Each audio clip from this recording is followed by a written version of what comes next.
1년 육아휴직 끝나자마자 자리 없다는 회사. 안녕하세요, 버딩미. 당신이 판사라면? 입니다. 오늘 저희가 들려드릴 이야기는요, 단순한 해고 사건이 아닙니다. 아이를 낳고 육아휴직을 쓴 것이 죄가 됐던 한 여성의 이야기입니다. 법으로 보장된 권리를 행사했더니 일자리를 잃게 된 거죠. 여러분, 만약 이게 내 이야기라면 어떻게 하셨겠어요? 34살 김서연 씨는 광고회사 기획팀 대리로 5년을 일했습니다. 밤샘 작업도 마다하지 않는 성실한 직원이었죠. 2021년 10월 임신 사실을 알게 된 그녀에게 상사는 환하게 웃으며 이렇게 말했습니다. 육아휴직 끝나고 돌아와도 자리 보장할게요. 걱정 마세요. 그 한마디가 얼마나 큰 위안이었을까요? 2022년 3월 서연 씨는 출산 후 육아휴직에 들어갔습니다. 하지만 쉬는 동안에도 그녀는 손을 놓지 않았어요. 온라인 강의로 업계 트렌드를 공부하고 팀 단체 대화방도 꼬박꼬박 확인했습니다.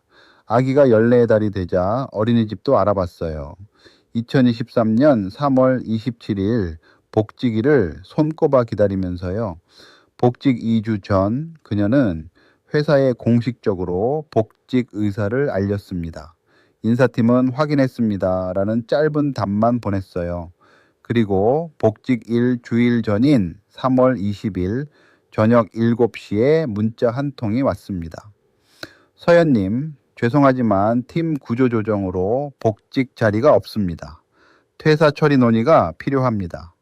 손이 떨렸겠죠. 전화를 걸었지만 아무도 받지 않았어요. 다음날 아침 직접 찾아간 회사에서 인사팀장은 차갑게 말했습니다. 육아휴직 중에 팀이 3명으로 줄었어요. 대체 인력도 정규직으로 전환됐고요. 그리고 서류 한 장을 내밀었습니다. 광고사직서였습니다. 회사 사정이 어렵습니다. 3개월치 급여를 위로금으로 드리겠습니다. 서연 씨의 월급은 320만 원이었습니다. 3개월치면 960만 원이죠. 5년의 경력과 미래를 960만 원에 포기할 수는 없었습니다. 그녀는 거부했습니다. 회사는 4월 1일자로 일방적으로 퇴사 처리를 해버렸고 서연 씨는 4대 보험 자격 상실 통지를 받고서야 현실을 실감했습니다. 남편 월급 280만 원으로 매달 대출금 150만 원과 생활비를 감당해야 했습니다.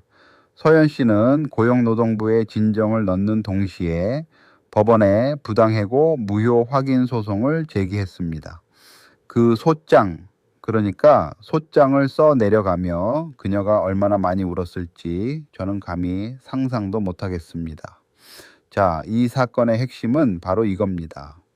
회사가 말하는 경영상 이유에 의한 정리해고가 진짜 합법적인 해고였느냐, 아니면 육아휴직을 쓴 직원을 쫓아낸 차별적 해고였느냐, 이 두 가지입니다.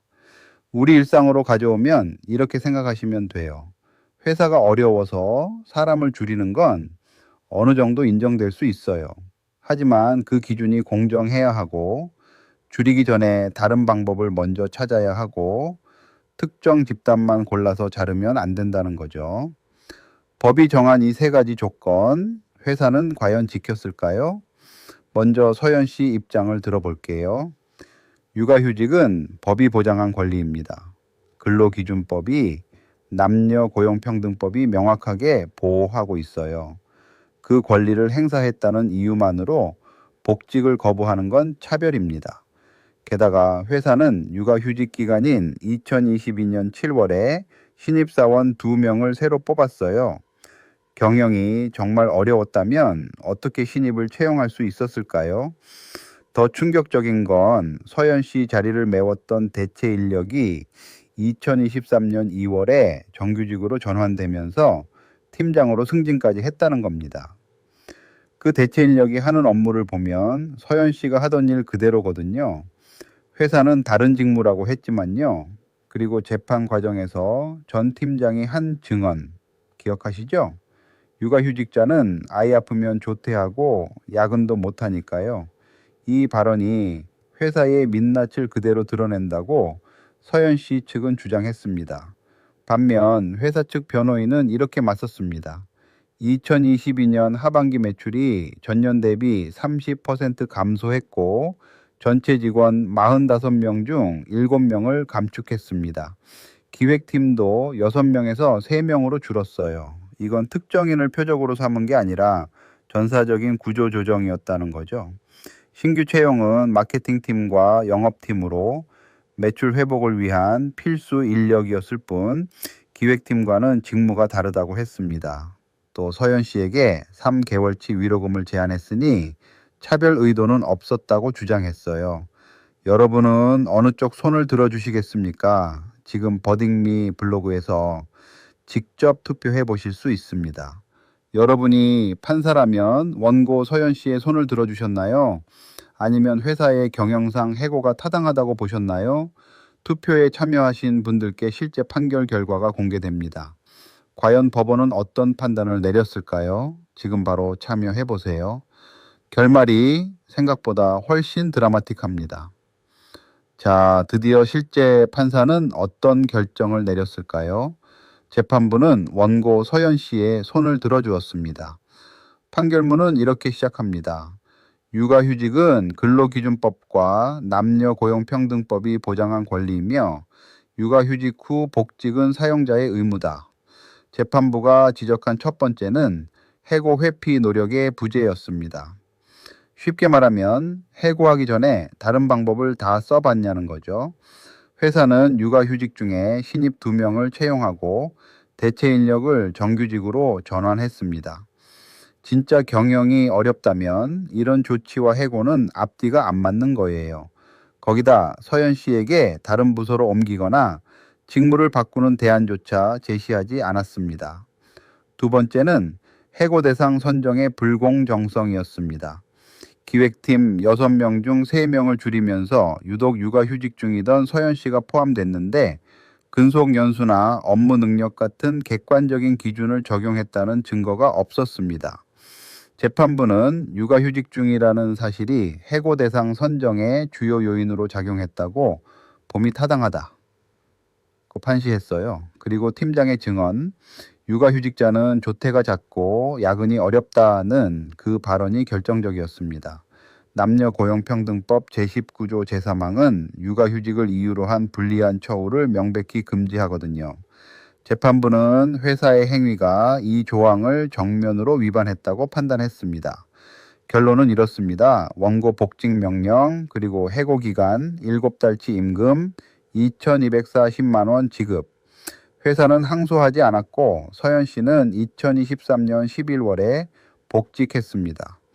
지금도 그 회사에서 일하고 있습니다. 이 판례가 우리에게 주는 교훈은 분명합니다. 육아휴직은 시혜가 아니라 권리입니다.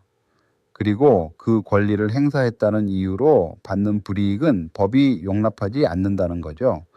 비슷한 상황에 처하셨다면 이것만 기억해 두세요.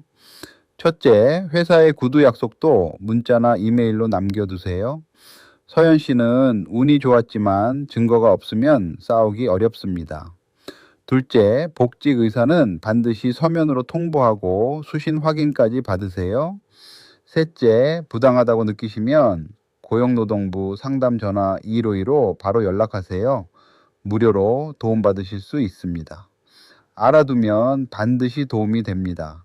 이 사건처럼 아는 것이 권리를 지키는 첫걸음이니까요. 당신이라면 어떤 판결을 내리셨을까요? 버딩미는 여러분 한 분 한 분이 판사입니다. 오늘 에피소드가 유익하셨다면 주변 분들께도 공유해 주세요. 특히 육아휴직을 앞두거나 복직을 준비 중인 분들께요. 구독과 좋아요는 저희가 더 좋은 판례를 찾아오는 힘이 됩니다. 다음 판례에서 만나요.